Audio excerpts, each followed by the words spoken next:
Welcome to today's Explainer.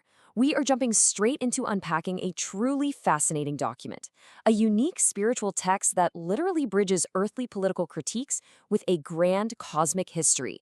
Let's dive right in, because understanding how belief systems build these massive cohesive worldviews really helps us spot the hidden frameworks behind the media and politics we consume every single day. The journey we're about to take, it starts with the basics of human governance and takes us all the way into the stars. Right off the bat, our source material today is a study guide titled Learning the Whole Picture of Omi no Mi Oyagami. We're going to impartially analyze these unique religious and philosophical teachings. And honestly, what makes this text so compelling to explore is just how meticulously it constructs its worldview. It weaves together ancient history, modern global politics, and yes, extraterrestrial intervention into one completely cohesive narrative framework. To make sense of this massive scope, here is our game plan for today. We've got 5 clear steps. First, the creator's vision. Then, the pitfalls of nationalism. After that, we'll look at redefining true patriotism, move on to building an Earth Utopia, and finally, blast off into the coming space age. All right, Section 1, the creator's vision, setting the spiritual stage. Okay, so to understand the arguments made later in the document, we absolutely have to establish its theological premise first. The text introduces a central deity, Ame no Mioyagami. According to the source, this creator god descended to Earth from the Andromeda Galaxy roughly 30,000 years ago to establish the foundation of faith on our planet. What's really interesting here is the scale. It's both ancient and galactic. The text uses this sweeping timeline to suggest that human history is just one small part of a much larger, carefully guided cosmic project. Moving right along to Section 2, the pitfalls of nationalism, which sets up the core problem. Now, having established this grand theological stage, the source document pivots sharply to critique modern human governance, and it draws a very sharp, uncompromising line between two forms of government. On one side, it defines totalitarianism as a godless system where the people exist merely to serve and ultimately be sacrificed for the state. On the flip side, it advocates for what it calls a God-centered democracy. In this model, the state is completely subservient to the people. It exists purely to maximize their happiness and spiritual growth. The argument here is that without a spiritual anchor, nations naturally just slide toward totalitarianism. You might be wondering, how does this framework apply to actual historical conflicts? Well, the text makes a remarkably bold assertion regarding World War II. It states, "The defeat in the Great War was not Japan's defeat, but the defeat of Japanese Shinto." The argument the source makes is that Japan lost because its traditional ethnic religion lacked universal criteria for good and evil. Essentially, it posits that an isolated nation-centric faith just couldn't serve as a foundation for a modern global world. And it doesn't stop there. The text applies this exact same critique to other nations. It connects leaders like Hitler to ancient, localized earth gods or Germanic tribal religions. It strongly warns that when a country falls into restorationism, meaning looking backward to isolated ethnic myths, it loses its global vision and inevitably causes conflict. This brilliantly illustrates the document's core political warning. Nationalism without a universal moral compass leads straight to ruin. So that brings us to Section 3, redefining true patriotism. Let's look at the solution.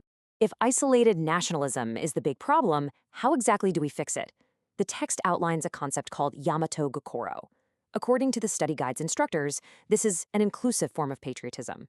It's defined not by aggressively asserting superiority over other nations, but by loving your country through a broader faith in a universal creator. It involves expressing gratitude to ancestors and refining your own soul to improve society as a whole. So it's really about inward-looking spiritual growth rather than outward-looking political aggression. But this spiritual growth isn't just internal, it's meant to shape the real world. The study guide introduces a socio-economic philosophy summed up in the phrase, self-profit equals public profit. The core idea here is that pursuing personal, spiritual, and material happiness has to naturally harmonize with the betterment of society. It advocates for a middle path. It rejects hyper-individualism where people only care for themselves, but it also rejects extreme collectivism where the individual is just erased.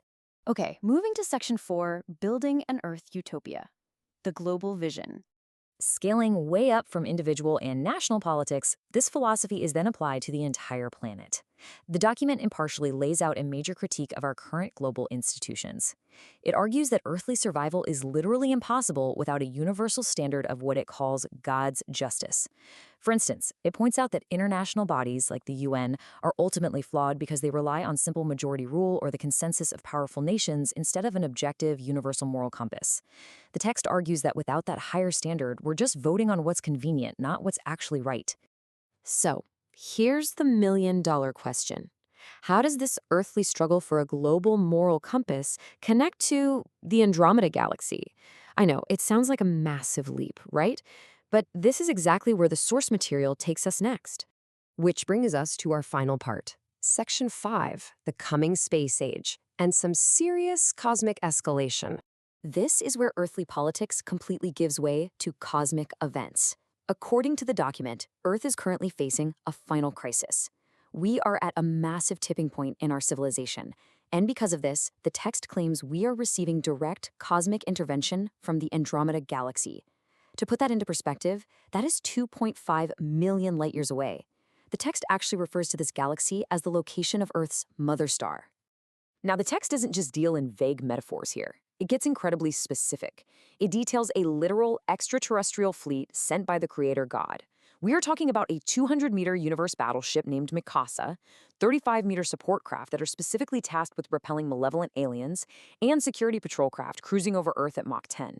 And, to add one more wild detail to the mix, the text specifies these craft are piloted by female androids and other cosmic beings. The sheer level of detail presented here is clearly intended to underscore the reality and the immediacy of this cosmic protection. And this brings us to the ultimate thematic tie-in of the entire text. It states, "The Lord's mission is to teach good and evil in the universe and cosmic justice." Remember that God's justice we talked about earlier for earthly democracies? Well, the text asserts that human democracy and our basic concepts of right and wrong have to rapidly evolve because we are stepping onto a much, much larger stage. Basically, our definitions of justice are about to become galactic. Which leaves us with this final, truly provocative thought derived from the text. Is humanity actually ready to expand its definition of justice to a cosmic scale? Think about it. We've traveled from the critique of 20th century nationalism all the way to 200-meter spaceships from Andromeda. It's a profound reminder of how deeply integrated political philosophy and spiritual cosmology can be in texts like this. Thank you so much for joining me on this deep dive. I hope this structured look helped you grasp the full, sweeping picture of this fascinating source material.